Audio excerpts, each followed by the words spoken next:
இலங்கை கடற்படையால் சிறைப்பிடிக்கப்பட்ட மீனவர்களை விடுதலை செய்ய வலியுறுத்தி பாம்பன் பேருந்து நிறுத்தம் அருகே மீனவர்கள் 3வது நாளாக இன்றும் கண்டன ஆர்ப்பாட்டம் நடத்தினர். ராமநாதபுரம் மாவட்டம் ராமேஸ்வரத்தைச் சேர்ந்த 25 மீனவர்களை எல்லை தாண்டி மீன்பிடித்ததாக கூறி கடந்த 4 தினங்களுக்கு முன்பாக இலங்கை கடற்படையினர் கைது செய்தனர். இதற்கு கடும் கண்டனம் தெரிவித்துள்ள ராமேஸ்வரம் மீனவர்கள் இலங்கை கடற்படையின் தொடர் அத்துமீறலை கண்டித்தும் கைது செய்யப்பட்ட மீனவர்களை விடுதலை செய்ய வலியுறுத்தியும் கடந்த 2ஆம் தேதி மீனவர்கள் கடலில் இறங்கியும் பாம்பன் சாலை பாலத்தில் மறியல் போராட்டத்தில் ஈடுபட்டனர்.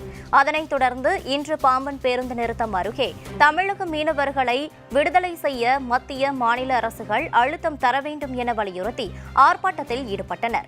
இந்த ஆர்ப்பாட்டத்தில் சுமார் 300க்கும் மேற்பட்ட நாட்டு படகு மீனவர்கள் கலந்து கொண்டு மத்திய மாநில அரசுகளுக்கு எதிராக கண்டன முழக்கங்களை எழுப்பினர்.